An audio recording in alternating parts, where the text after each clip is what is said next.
Hello, I'm Nathan Martin with the Divine Pollination Hive and the UnityProcess.com.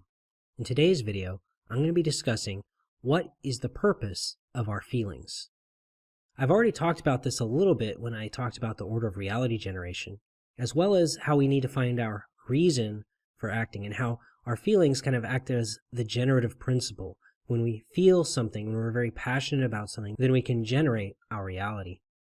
And there's another aspect to our feelings that we need to consider, and that is how can they be used as an instrument and a feedback device to tell us if we're on the right path or not. If you're interested in learning more about this, please stay tuned.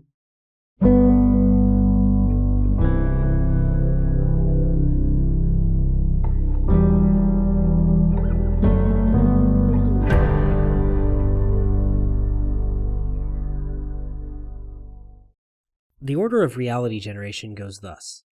We first think it, feel it, and then act upon it. And then we take the feedback from those three and then compare it and then make changes as necessary. We take that feedback and we do things with it. We process, etc. if we need to, and we make course corrections to our thinking. Well, when we have a feeling, it is going to tell us that something is either aligned or not aligned. So if I have a negative feeling such as fear or sadness or anger, those are the three core negative feelings, then it's going to show me that I'm out of alignment with my inner source. Inner source being the divine God spark within each of us. However, when I do not have a bad feeling, instead have a good feeling, a positive feeling such as peace, power, and joy, then I realize and I can see that I'm in alignment with my inner source. So I have the good feeling, I'm in alignment. I have the bad feeling, I'm out of alignment. So it is a feedback device. There's a book called The Secret Language of Feelings, and I'll leave a link to that below. In that book, it talks about the different feelings and how they have their own little language that tells us something is wrong with our thinking. And what we need to do then is shift our perception in order to alter the feeling. What is shifting our perception? Where are we shifting it to? We're shifting it back into alignment with our inner source, with that God spark within each of us. So for example, the book says if I'm feeling angry, then I think that something is not fair. If I'm sad, then I'm grieving that something was lost. If I'm afraid, there's a fear of death involved or a fear of losing something. But sadness is I've already lost something. Then the anger is the powerlessness. I'm not able to make something fair. I want to try to make it fair. Then you have frustration. No matter how hard you try to make it fair, it doesn't get fair, so you move from anger into frustration. And eventually you pop and die. Well, actually not, because then you have depression. Depression is a safety valve that prevents you from popping and dying, and then you release steam and say, screw it, I'm done. I don't want to try anymore. I'm now depressed. But that is a safety valve. But all of these point back to limiting beliefs. I have a belief somewhere that is keeping me out of alignment with my inner source, and now because of this belief, I have this negative feelings. What does the medical community do and a lot of the psychological community? They medicate that away. Oh, you have a bad feeling? There's a medicine for that. We don't want you to listen to your inner guidance system. We don't want you to actually take control of your life and do something with your powerlessness. No, here's a pill, bypass around it. You don't have to realize that something's deeply and profoundly wrong with the way you're thinking. You don't have to actually do something and empower yourself with that. No, I'm going to be your drug dealer, and I'm going to call myself the medical industry or big pharma, and I'm going to give you an excuse to avoid yourself, to avoid your lack of alignment. And that's really what transhumanism also aims to do. Oh, you don't like those pesky things called feelings? We'll make you a robot. We'll help you merge with an artificial intelligence consciousness and merge with robots and machines so that you don't have to feel those pesky things any further. Well, that is the ultimate bypass. Now you've solidified yourself and you've fully moved out of any hope of ever aligning again because you've completely disabled and disarmed and deconstructed, gotten rid of your device that helps you get back into alignment. You cannot accidentally get back into alignment once you've dismantled your feelings or bypassed fully around them. And this is also what psychopathy is all about. A psychopath is so damaged, so hurt, that they are traumatized out of their feelings. They no longer have feelings. They're a binary being. They think and then act. They're emotionally deficient. They no longer have that guidance system because they've been so damaged. And instead of empowering these people to regain that system, we just throw them in jail. We do all kinds of things with them, but they're functionally like robots themselves, and they need huge medical attention. They need to really start coming to grips with this pain that is inside them that they're bypassing around. And they really need to feel that, just like every one of us really needs to feel the consequences of our misalignment. So we think, feel, and then act. And if we feel that something is bad, the tendency is often to either bypass around it with various tricks. I mentioned transhumanism or medication, but also blame is one. How could you do this to me? You're a villain. You're a bad, bad person. You did this to me. I am your victim. So we're a victim of our own misunderstanding of our guidance system. We don't know how to work with our guidance system, therefore we're victims of our guidance system.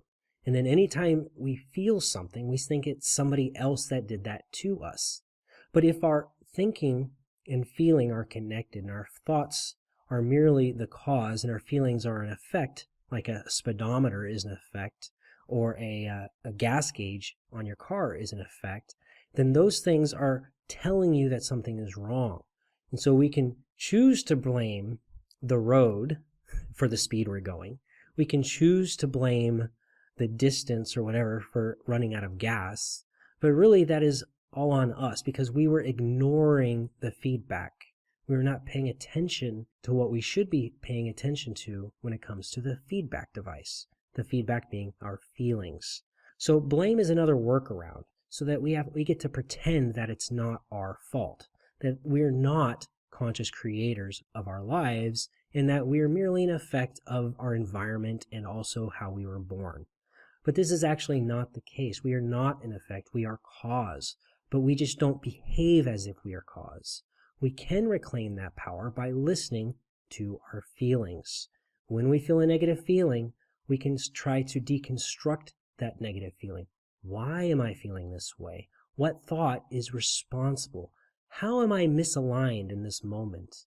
This person that is giving me this experience that's coming into conflict with me, I really want to blame them. And you know what? It might feel good to blame them. I'm going to blame them. But at the same time, I need to also be taking responsibility, and at least a part of me needs to say, even though I'm blaming them right now, I also realize that I'm creating this experience with them and they are co-creating it with me.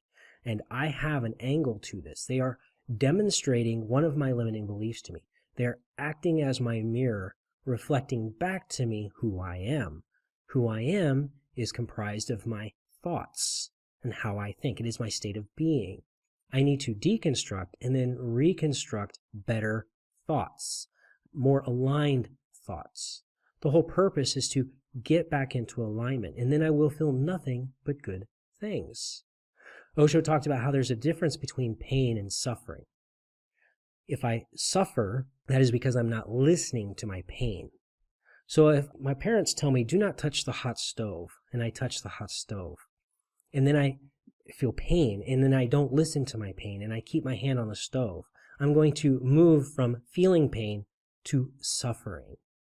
Now that suffering is totally my choice because I'm not listening to my pain. If I were to actually listen to my pain, I would remove my hand from the hot stove so that I could stop feeling it. So that is the same thing we do with our feelings. Our feelings tell us, hey, you have pain. And now if we listen to our pain, we can remove our hand from the hot stove. But if we don't listen to the pain, that's when we begin to suffer. And so we really need to work through our pain. Our pain is what is shown to us through our experiences and our feelings. When we go through an experience that is painful, we can then work through those core mind patterns responsible, up to including something like I was assaulted and I experienced an assault. And now I have to understand why I created this experience, because now I am in suffering and I'm going through a lot of pain. I have a lot of consequences to this assault. My body hurts. I got demoted at work. I can't I'm not making as much money at work because I can't work because I broke, several ribs. And I have to work through that. And that actually did happen to me. That was my experience that I co-created with my perpetrator. So learning the core reasons why you create your reality as you do, basically it necessitates that we first learn how to listen to our feelings and the language, the perfectly logical language that our feelings speak.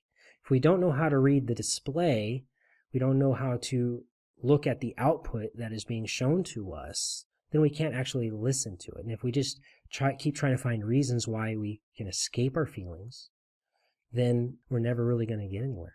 And so all of those core feelings, they actually show us that we're still connected to source. We're just misaligned.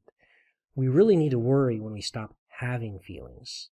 When we stop having feelings, that means we're really disconnected from our source. Because when we still have all those painful feelings, hey, we're still connected. But when we no longer have those feelings, we are well on the path of disconnection from source. So it is a good thing when we feel that pain, and we really need to learn how to work through that so that we can get into the better feeling experiences and feelings. We need to radically change our perceptions, our thoughts. But to do that, we must first listen to our feelings. If you enjoyed this video, please click like. If you're not already a subscriber and would like to keep up to date on my videos, please subscribe. If you have any comments or questions, please leave them in the comments section below. I'm Nathan Martin with the Divine Pollination Hive and the UnityProcess.com. Be safe, be sovereign, be well.